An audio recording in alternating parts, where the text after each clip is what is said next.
Hey guys, Weekend here from Complexity Gaming again, bringing you a little bit more in-depth video covering Awilix. It does have a little bit of the new map on it, but I'm not really focusing on the new map. I'm just going to go ahead and let you know you will see some new stuff.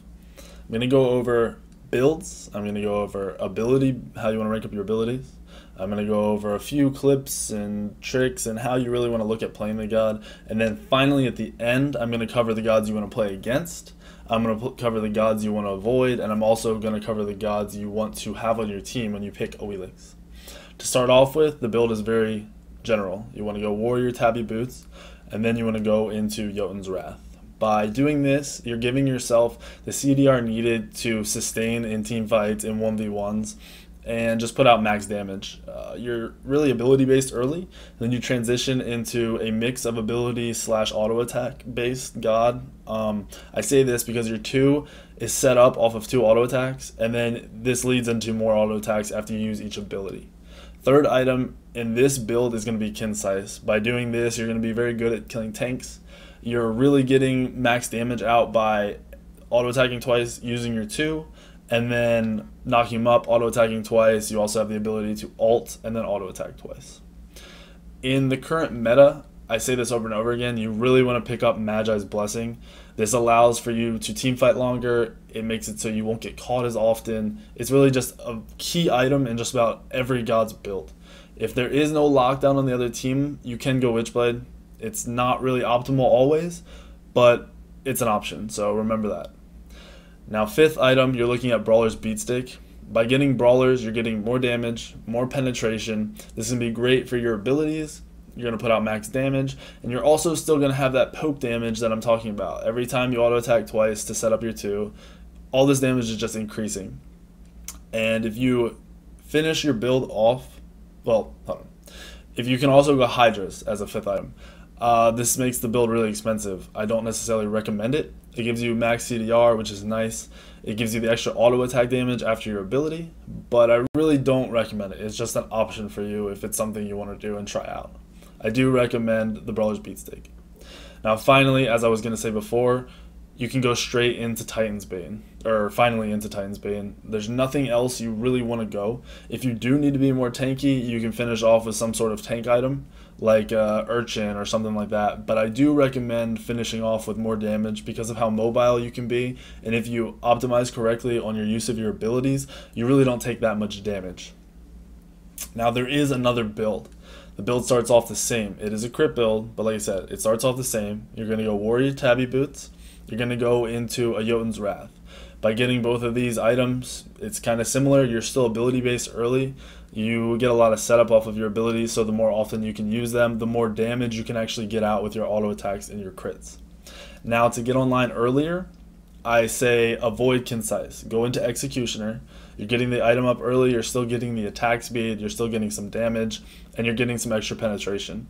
The real key to this is the fact that your crit comes online that much faster, and it makes your build more optimal. I really only recommend doing this build in a situation where the other team isn't that tanky. If they have a mage solo, a mage in the jungle, something where you know you're going to be able to get that crazy crit damage off and kill somebody. Now, 5th item, crit build, you're going Rage. Because you're only going to crit items, the Rage is what you really need to get. You can't really go anything else. And after you finish with your Rage, and then going to go into the obvious item, the obvious choice, which is going to be Deathbringer. It optimizes your crit damage, gives you more damage just in general. Your abilities are still going to be hitting kind of hard here, but the point is your ability is set up for you to crit. And with that being said, now we can move right on into your abilities and how you actually want to rank up each ability. Now you want to max your 2.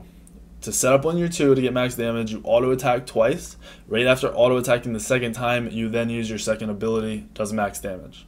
Max your ult after this, then max your 3, then max your 1. Your 3 is mainly used for a little bit of damage and the setup for your ult.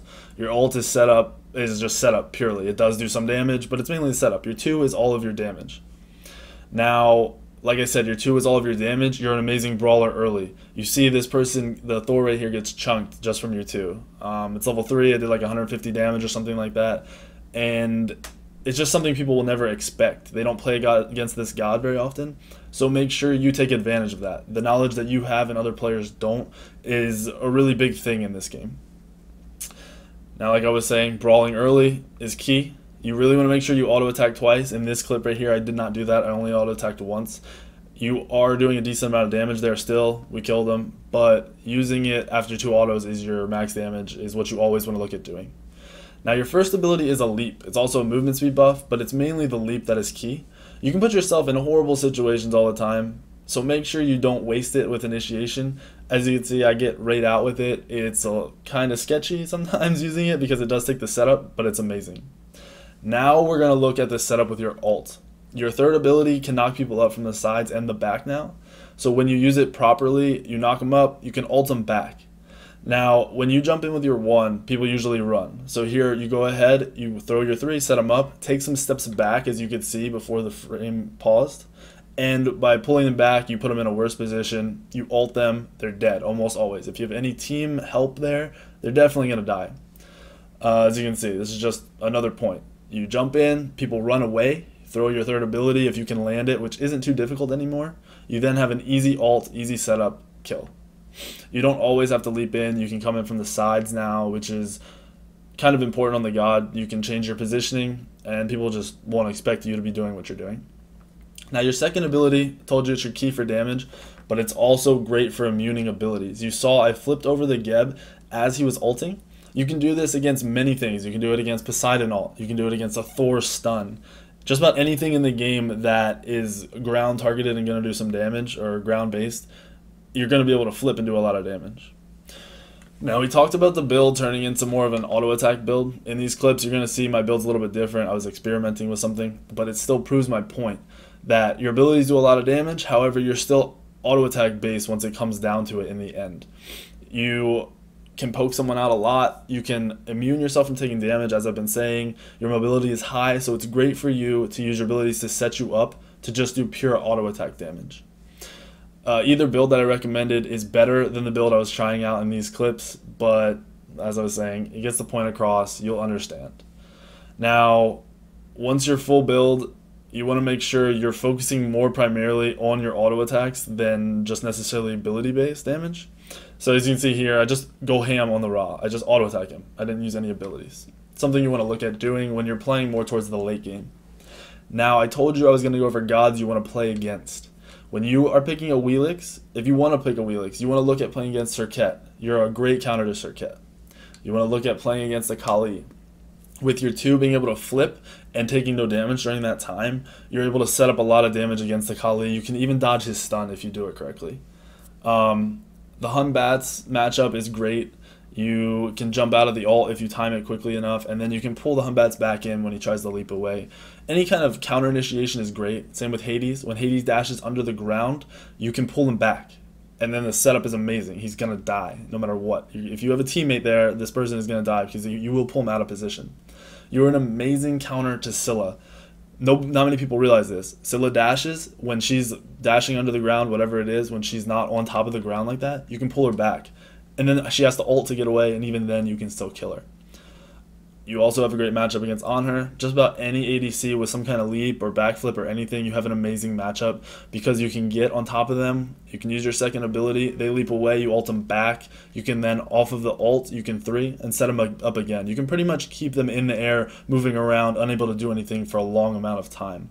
This applies to Ul, it applies to Neith, it applies to everybody. So when you are picking Awilix, look for these gods on the other team, the enemy team, and you'll be in a lot better position to win the match. Now, there are some gods you do not necessarily want to play against. Oh, well, sorry. Finally, Bastet is another thing. When Bastet is leaping back, pull Bastet to you. Amazing setup. Bastet with no leap is just, it's an easy kill. Always an easy kill. Bacchus is the same kind of thing. Baucus is great at initiating. You can counter his initiation. You can pull him even farther out of position than he would be with his original jump and insta-kill him if you have the proper team set up. Now, a god you want to avoid playing against is Bacchus. Bacchus' ult.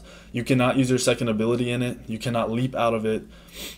Bacchus is immune for the first second or two, so you really can't knock him up. You're in a horrible situation if you're stuck in a Bacchus ult.